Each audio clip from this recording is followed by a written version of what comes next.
Hai semuanya, selamat datang di podcast ekonomi bersama Bunga dan Desti. Hai, di episode kali ini kita akan membahas topik penting banget nih tentang pertumbuhan ekonomi dan kemiskinan, terutama ada hubungannya sama pendapatan nasional. Ya, ini sih penting banget Des untuk kita mengetahui kondisi perekonomian di Indonesia. Yuk kita mulai dari dasarnya dulu.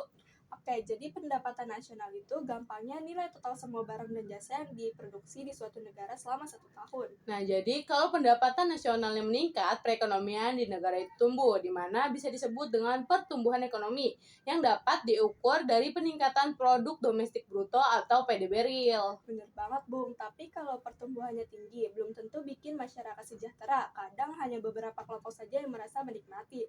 Nah, dari situlah mulai muncul masalah kemiskinan dan kesenjangan.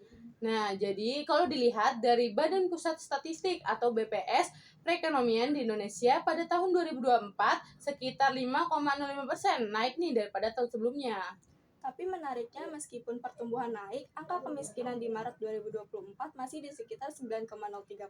Itu artinya pertumbuhan ekonomi belum sepenuhnya menetes ke lapisan masyarakat. Fenomena ini disebut dengan trickle down effect, di mana yang dirasakan oleh masyarakat di atas belum tentu nih dirasakan oleh masyarakat di bawah. Betul banget, Bung. Misalnya di kota besar seperti Jakarta atau Surabaya yang mungkin lebih mengalami perkembangan lebih pesat dan di daerah-daerah tertentu masih banyak kesulitan ekonomi.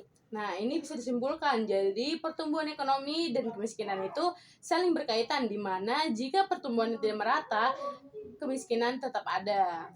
Nah, makanya dari situ pemerintah perlu memastikan pertumbuhan ekonomi yang perlu dirasakan oleh semua kalangan seperti pemerataan investasi, peningkatan kualitas pendidikan, dan membuka lapangan pekerjaan.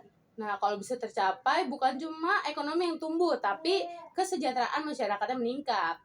Nah, oke, segitu aja obrolan kita kali ini. Terima kasih sudah mendengarkan podcast ekonomi bareng Bunga dan Desti. Sampai jumpa di episode selanjutnya. Tetap semangat belajar ekonomi.